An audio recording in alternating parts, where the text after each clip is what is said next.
just starting training camp, but here we are in October, and off we go on EA Sports. From his end zone, Wilson. And tackled at the 21-yard line, so a net negative there of 4 yards.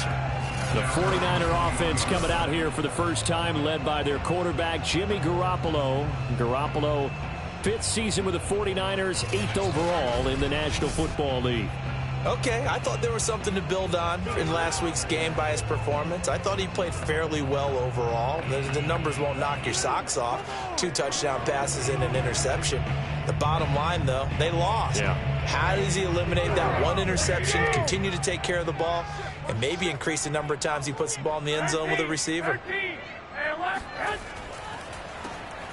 On first down, it's Mitchell. And able to break 1 tackle, but then quickly brought down. But a nice little gain. I remember a coaching friend of mine used to tell his running backs before games, make sure you run and jog with your offensive line in pregame. Get used to the ground shaking when those big behemoths start to create space for you up front. He did a pretty good job of just following those guys through there for a nice explosive run. Officially, it's no gain on the play, and they'll remain a few inches shy of a first with 3rd down looming. An early test for this defense. Here we go on 3rd and inches. Now Garoppolo on the bootleg. Toward the sideline. Did he keep the feet in? Yes, he got them both down, says the side judge. And that's good enough for a first down. And that's how you pick up a first down. Not only does he make the catch, but has enough body control to get his feet down inbounds, toe tapping, and drag it to make sure he gets it done.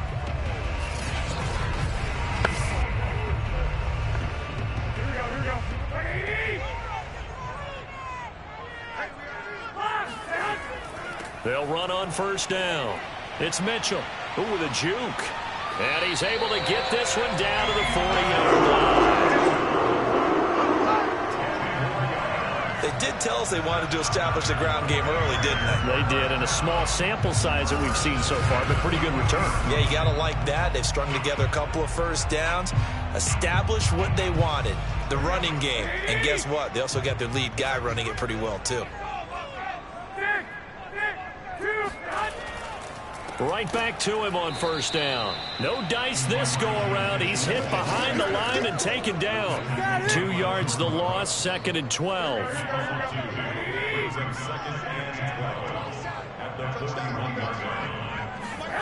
To throw is Garoppolo. The first catch of the game for George Kittle. 6 yards is the pickup, and that'll lead to a 3rd down.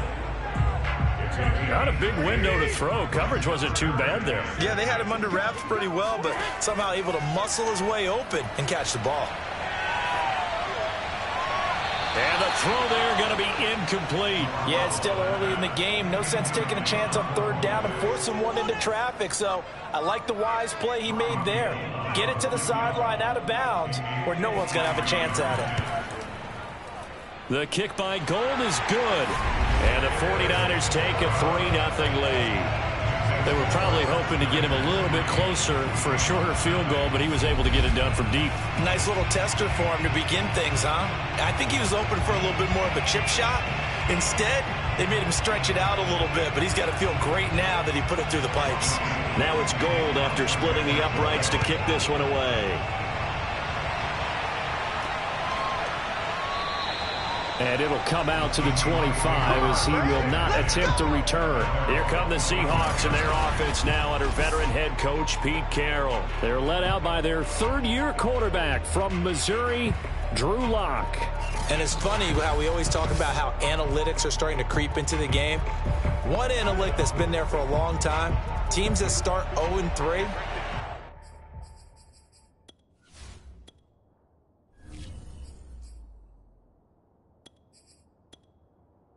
usually don't make the playoffs. So we know one quarterback today that's determined to end that slide right now. It's not impossible, but this is a must-win for him and his team.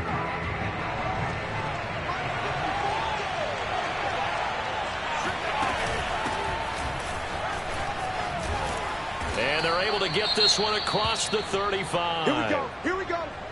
The numbers on the ground for Carson last week: 16 carries, 68 yards. They've lost a bunch of games in a row now. They've got to start thinking a little bit differently, maybe a little bit outside of the box.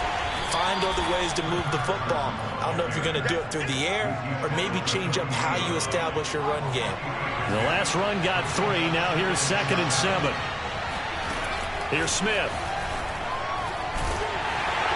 And that'll fall incomplete. He was hit just as he let that go. And now it's 3rd down.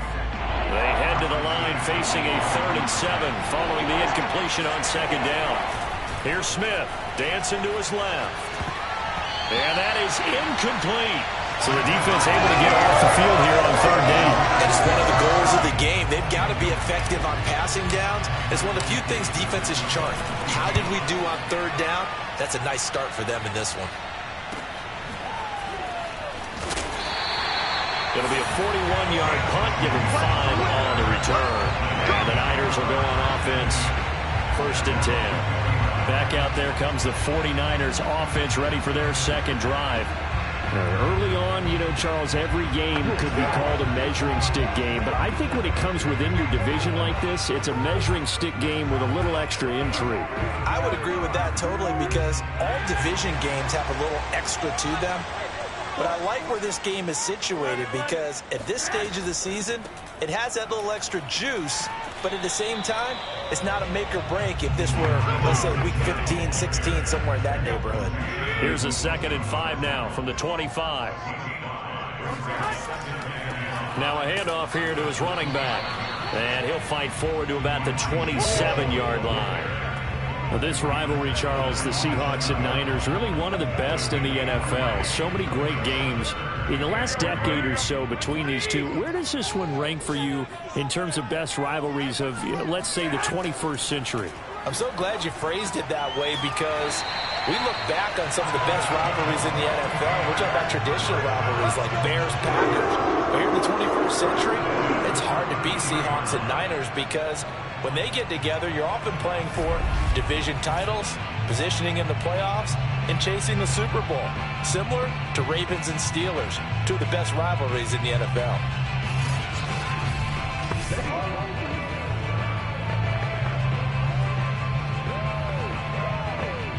So they'll come up 1st and 10 now from the 33. And he'll give it here to his running back. And he's going to have a Niners 1st down. His good running gets him to about the 44. Now, look, that wasn't a huge gain, but those are the types of carries I think they were missing in their loss last week. They couldn't get him going on the ground. Did you get the same feeling I did during our meetings, that they kind of regretted that he didn't touch the ball? Absolutely. You know, hey, he should have touched it more last week. They weren't going to make that same mistake, and they've taken care of that early. A pair of 1st downs gives him a 1st and 10 up at the 44. And to give this time to the tailback.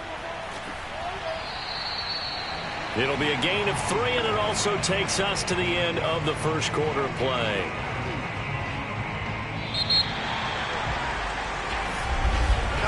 Three 3-0 after 1 on EA Sports. The 49ers with the football here to begin the 2nd quarter as they've got it 2nd and 7.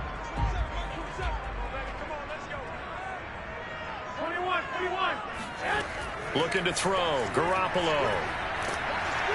Pressure comes. He's taken down by the Seahawk defense. A well-designed corner blitz that gets him for a loss of 8 yards. So the sack of Garoppolo. And now what can they come up with on 3rd and long?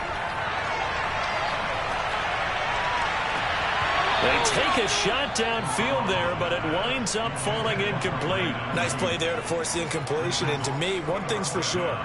When you're the underdogs and you're playing on the road, you absolutely have to get takeaways. You've got to get the ball from them. Yeah, win that turnover battle, going to be key. They didn't get one there, but you get the feeling they keep making plays like that, they might just get a few. Yeah, once you get one, defensive teams think they come in bunches. It'll be a 39-yard punt, 4 on the return, and it'll be Seahawk football 1st and 10.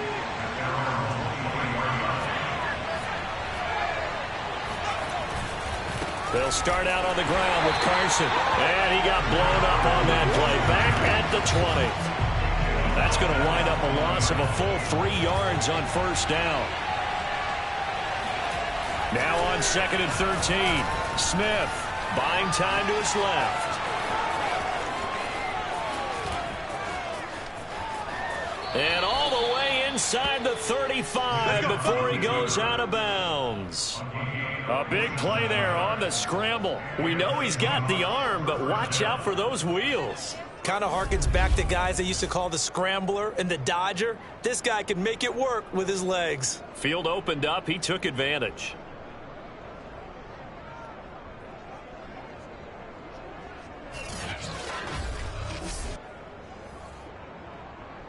So the big play changes the complexion of things. Here's 1st and 10 just outside the 30. Now a give right side. Carson. And he will lose yardage back to the 34-yard line. He'll lose a yard there, and it's 2nd and 11. I have a feeling they'll stay committed to running the football, especially on the early downs. They just haven't had a whole lot of success just yet. They'll try the air now with Smith.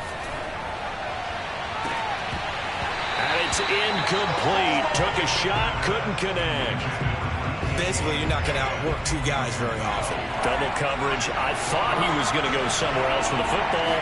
I get it. That's a stud wide receiver. You want to try to get him the football. Yeah, sometimes you rely on him a bit too much, and you forget the other options that are out there. A deep ball down that right.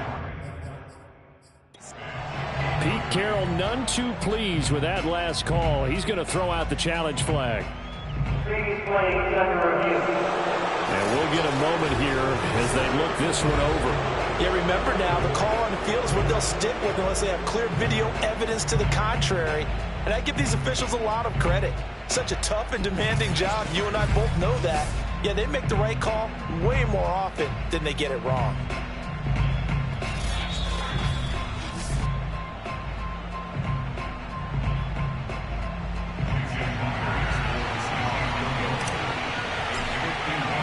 So not successful there on the challenge, and he'll have to be careful from here on out because he'll only have 1 challenge remaining. So an empty possession there. What do you think went wrong, Charles? Well, it looked like maybe the plant leg might have given way just a little, and when that happens, guys have a tendency to pull through the ball to compensate. And in doing so, sent this one off target. Garoppolo's throw pulled in by Kittle. And he'll be taken down, but not before he gets into enemy territory.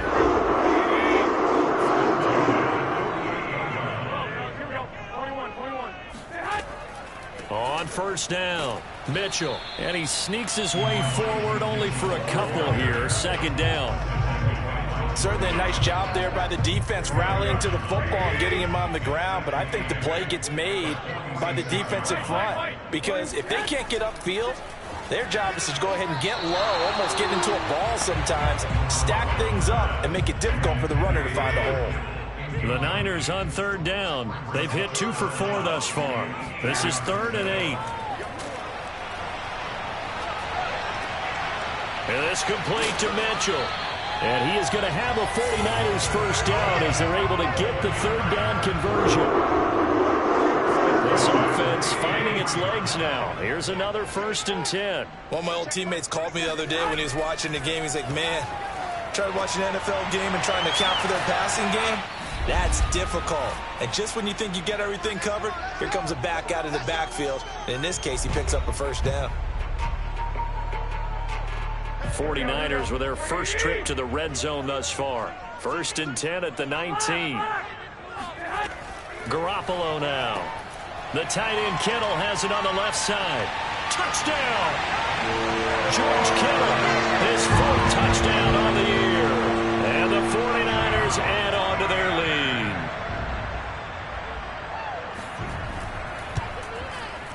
Gold able to tack on the extra point, and the lead grows to 10-0. That time a 6-play drive, and it's polished off by a touchdown for San Francisco.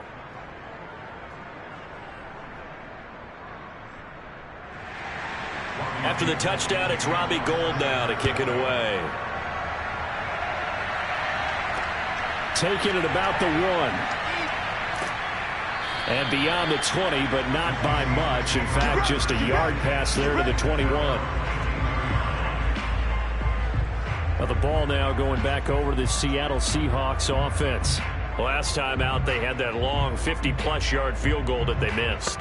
And I'm sure on their sideline they're thinking to themselves, okay, do we still want to try one if we're in that position again? And I would dare say that the answer would be yes. They're going to have a lot of confidence in their kicker. But just to be on the safe side. Oh, that's into double coverage and intercepted. Picked off by Jason Verrett. And the return will stop right around the 25.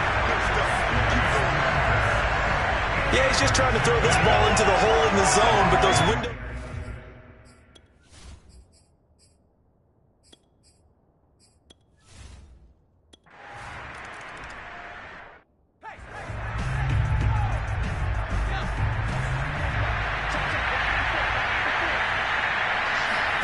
Trying to shake off the interception from the last drive. He'll look to throw.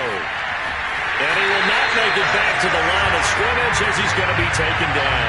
It was Eric Armstead fighting his way through that time to record the sack. Ball at the 24 and a 2nd and 11. And that falls to the ground, incomplete. A nice job of bodying him up defensively. And now it brings up 3rd down. Throwing on 3rd down, Smith. Got a man and he hits him in stride. And they nearly get this all the way to midfield. Mark him down at the 49. Now the Seahawks forced to use their 3rd and final timeout as the clock will stop with 35 seconds to go in quarter number 2. They'll fake it. Now Smith. And that is caught on the right sideline, but out of bounds, says the line judge. The throw took him a little too far. It's 2nd down. Smith, an incomplete pass on 1st down. Now it's 2nd and 10. To the air again, Smith. Oh, he tries to get it to Metcalf, but it's intercepted. Picked up by Travarius Ward. And into the end zone. A pick six for the 49er D as they...